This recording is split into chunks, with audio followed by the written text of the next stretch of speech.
Come on. These relationships that you think are so awesome, and you know why and I'll fill you in a little. I'll fill you in, especially the teenagers in the audience, and the young people in the audience who kind of just recently kind of shot an email and somebody emailed them back and a little Facebook thing happened, and a little wink and a little there in the playground, even though it's a separate school, but in recess you saw each other like a little bit of that happened. Let me just fill you in a little. All of this is a product of low self-esteem. You think you're ugly.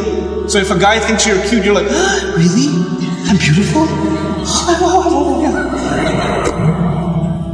You have low self-esteem. You think nobody's going to like you, nobody's going to want to marry you, and all of that stuff. And on the other hand, the guy, we don't have good friendships and good relationships, and we're looking for something. And most of the guys, I don't have to tell you what's going on in your head. You and I have ijma' on this issue. The things that go on in our head. There's no reason for me to explain all of that to you. But just because you have raging hormones and you're like daydreaming about girls and things like that, it doesn't mean that you're in love. It just means that you haven't controlled your temptations yet.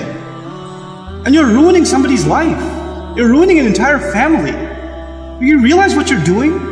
And you call it love? You tell me if she was like 50 pounds fatter, you still be in love? Because she's the same person, same ruh inside her jasad, right? If she was a burn victim or something, if her hand burnt off, or her ear was missing, you still be in love? Or you find somebody else to love all of a sudden? And if you can't answer that question honestly, then come on, you're not in love, you're just hormonal. That's all you are, This is what we've done to relationships that are supposed to be beautiful. Marriage is supposed to be a beautiful relationship. It's supposed to be a lifelong relationship. But because you're watching all of these models on TV and stupid women that are just throwing themselves at men and all this stuff, and you've developed this delusional concept of what it means to have love in your life. Delusional concept. Our deen came to free the world from this nonsense.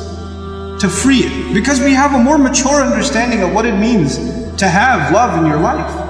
To have. I'm not saying you shouldn't marry someone you like. You should. You should be attracted to your future spouse. All of those things are fine, but there's a decency that you have to exhibit before then. And if you're okay with talking to a girl like that, you should be okay with somebody talking to your sister. You're okay with that too? Not if you have any ounce of decency left inside you.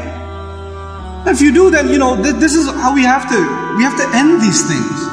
And if you've been in that kind of relationship, or you're in one of those relationships right now, nobody knows. Only Allah knows and you know. Don't raise your hand, please. Right? But I'm saying, you're like, after today's lecture, I have decided I no longer want to be your friend.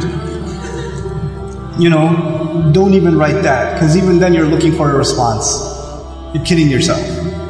And then you're checking, did she write back? Yes, we should no longer be friends. And then you'll write back, you're right, we really shouldn't be friends anymore. And then she'll write back, yeah, never again. And then you're still doing it. Just stop, just cut it off. Just cut it off. It's not good for you.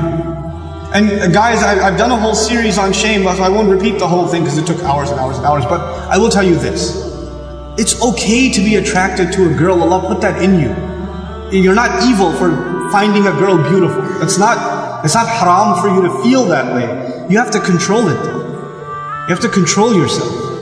Our deen teaches us self-control. And if you cannot exhibit self-control in one aspect of your life, you'll lose self-control in other aspects of your life. Same thing for you. Same thing for you. Control yourself. Control your giggle. Control your overly friendly demeanor in certain situations.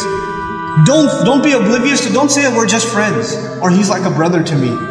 If he ain't your brother, he ain't your brother. That's it. That's it. Either he's your brother, you share a mom, or he's not. And that's the end of it.